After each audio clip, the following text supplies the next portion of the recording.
Hi friends! Thanks for tuning in. If you like this video, please give it a like, comment below, and take a moment to subscribe to our channel. Cape Traverse is a small coastal community in Prince County on the southwestern shore of Prince Edward Island. It is located about 15 kilometers east of Borden-Carleton and overlooks the Northumberland Strait. Although the community has a population of only a few hundred residents, it is well known for its beautiful coastline, rich farming tradition, and important role in the island's transportation history. Its quiet setting and sweeping ocean views make it a popular stop for visitors exploring western Prince Edward Island. The area has been home to the Mi'kmaq people for thousands of years.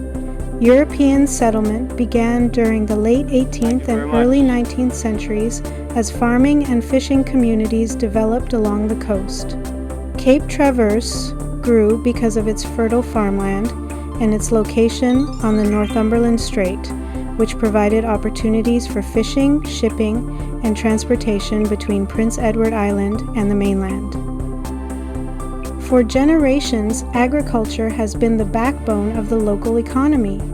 The surrounding countryside is made up of productive farmland that supports potato farming, grain production, dairy operations, and beef cattle. Prince Edward Island is famous for its rich red soil, and the farms around Cape Traverse contribute to the province's reputation as one of Canada's leading agricultural regions. Fishing also remains an important industry. Lobster is the primary commercial fishery, with local fishers harvesting the waters of the Northumberland Strait during the fishing season. Shellfish and other seafood species also contribute to the local economy. Many families have earned their living from both farming and fishing, creating a way of life closely connected to the land and the sea. Cape Traverse played an important role in transportation before the Confederation Bridge was built. The nearby Cape Traverse Ferry Terminal served as one end of the ferry crossing between Prince Edward Island and New Brunswick. For many years, thousands of travelers arrived and departed through this terminal before the bridge replaced the ferry service during the late 1990s. Although the ferry no longer operates, its history remains an important part of the community's identity. The natural beauty of Cape Traverse is one of its greatest attractions. The coastline features red sandstone cliffs, sandy beaches, rolling farmland, and panoramic views across the Northumberland Strait. The contrast between the island's famous red soil, green fields, and blue water creates some of Prince Edward Island's most recognizable scenery. Calm summer evenings often produce spectacular sunsets over the water. Nearby beaches provide opportunities for walking, swimming, beachcombing, and birdwatching. During the warmer months, the waters of the Northumberland Strait become some of the warmest ocean waters in Canada, making the area especially popular with families and visitors looking to enjoy the coast. Quiet country roads also make the surrounding countryside ideal for cycling and sightseeing. Housing in Cape Traverse remains relatively affordable compared with many larger Canadian communities. Average home prices generally range between $300,000 and $450,000, depending on the property's size, condition, and proximity to the waterfront. Homes overlooking the Northumberland Strait or located on larger rural properties often command higher prices because of their desirable location. Today, Cape Traverse offers visitors an authentic glimpse of rural Prince Edward Island. Whether exploring the coastline, enjoying the beaches, learning about the area's ferry history, or simply taking in the peaceful countryside, Cape Traverse remains one of the island's most scenic and welcoming coastal communities.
Thanks for watching!